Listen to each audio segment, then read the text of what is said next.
Hi மக்களே, இன்றைக்கி எங்கள் வீட்டில் லஞ்ச் என்னென்னு பார்த்தீங்கன்னா சொல்கிறேன். வெங்காயம் பொடி பொடியாக நறுக்கிட்டேன், 2 பச்சை மிளகா, கொத்தமல்லி, அப்புறம் தக்காளி கொஞ்சம் கட் பண்ணிட்டு 2 பூண்டை வந்து கட் பண்ணி வச்சாச்சு. அடுத்து வந்து அப்பளம் பொரிச்சிக்கிட்டு இருக்கோம் சைடிஷ்க்காக. அடுத்து எனக்கு என்னென்னு பார்த்தீங்கன்னா ஹை ப்ரோட்டீனுக்காக சோயாபீன் வந்து பாயில்ட் ஆகிட்டுருக்கு. ஒரு பாக்ஸ் இருந்துச்சு, இந்த வத்தலே காணாம போயிடுச்சு.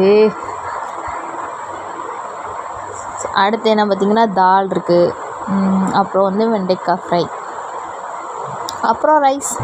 இதுதான் எங்கள் லஞ்ச். எங்கள் அம்மா நல்லா அப்பளத்தை பொரிச்சிட்ருக்காங்க. ஓகே ஃப்ரெண்ட்ஸ், சோயா சங்க்ஸும் இங்கே வந்து ரெடி ஆயிடுச்சு. சாப்பிட வேண்டியதான் லஞ்சு. நீங்களாம் என்ன சாப்பிட்டீங்க? எதை கமெண்ட் பாக்ஸில் கமெண்ட் பண்ணிங்க. மறக்காமல் லைக் பண்ணுங்கள், ஷேர் பண்ணுங்கள், சப்ஸ்கிரைப் பண்ணி வச்சுக்கோங்க. அடுத்து வந்து எனக்கு கூழு ரெடி ஆயிடுச்சு. ராகி கூழு நல்லா மோரை ஊற்றி கலக்கி மிக்ஸியில் அடித்து வச்சாச்சு. ஓகே ஃப்ரெண்ட்ஸ், நெக்ஸ்ட் வீடியோவில் பார்க்கலாம். டாடா பாய், தேங்க்யூ, பாய் பாய் பாய்.